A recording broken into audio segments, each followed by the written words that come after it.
Begin with a News Channel 5 investigation that's raising questions about how a man with a troubled work history was able to get hired as a police officer.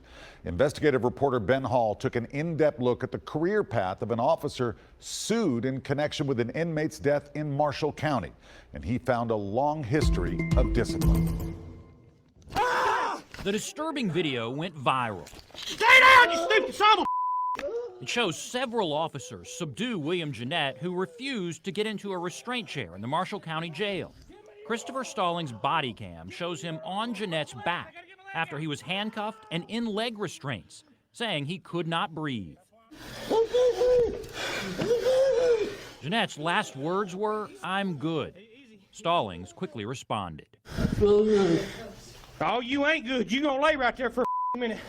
And as we first reported, a month before Jeanette's death, the department suspended Stallings for 2 days for yelling at a 10-year-old girl and putting her in handcuffs. You better be glad that these are your parents, because you come at me that way, you walking away with a busted head. The department found Stallings escalated the situation and got into an argument with a 10-year-old. You want to fight like a grown woman? I will treat you like a grown woman, which means I will bust your head. Yes, sir. Do you understand? Yes, sir. Get her shoes on her before I lose my temper. Before becoming a police officer in Lewisburg, Stallings had a troubled history as a corrections officer in both Davidson and Bedford counties. In Davidson County in 2011, a fellow officer said, "I am in fear. I feel threatened. I do not feel safe in that hallway with him." The department separated the two, and Stallings received a written reprimand. In 2012, he was suspended for 5 days after he intentionally poked holes in coffee cups and placed them on the table for inmates to use, allowing hot coffee to pour through the holes. In 2013, Stallings was suspended for 24 hours, 2 full shifts, after admitting to losing his temper and taunting and cursing an unruly inmate. His supervisor blasted his behavior, writing he potentially caused the incident to escalate. A few months later, Stallings resigned, effective immediately, after yet another suspension for sleeping on duty. Stallings wrote, "Due to recent circumstances and situations partly beyond my control, I feel it is necessary to terminate my employment." The sheriff's office accepted his resignation and noted he is not eligible for rehire. Even though Stallings could no longer work as a jailer here in Davidson County, one of his supervisors wrote him a glowing letter of recommendation, which he used to get a job as a jailer in Bedford County in 2014. But the very next year, a fellow Bedford County officer reported that Stallings was cussing and yelling at an unruly inmate and pushed him down to the ground while he was handcuffed. After that, a supervisor told Stallings his employment at the jail was not working. The supervisor wrote, "At that time, Officer Stallings stated that he would resign. He did not want his separation to read that he was terminated for an unsatisfactory job performance."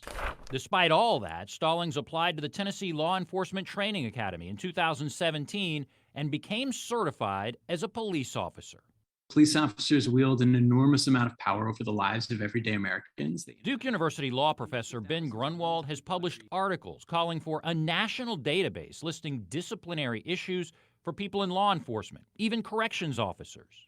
And I think it's just as important for us to be tracking this kind of stuff for corrections officers as it is for law enforcement. He says every state has its own laws regarding what is reported about the disciplinary histories of police officers. In Tennessee, the Peace Officer Standards and Training Commission, or POST, serves as the primary regulatory body for law enforcement.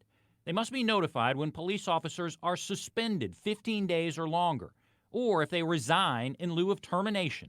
So there's no reason to arbitrarily say if it's a suspension below 15 days, then we don't track it. And sheriffs must report those things about deputies, but they do not have to report them about jailers.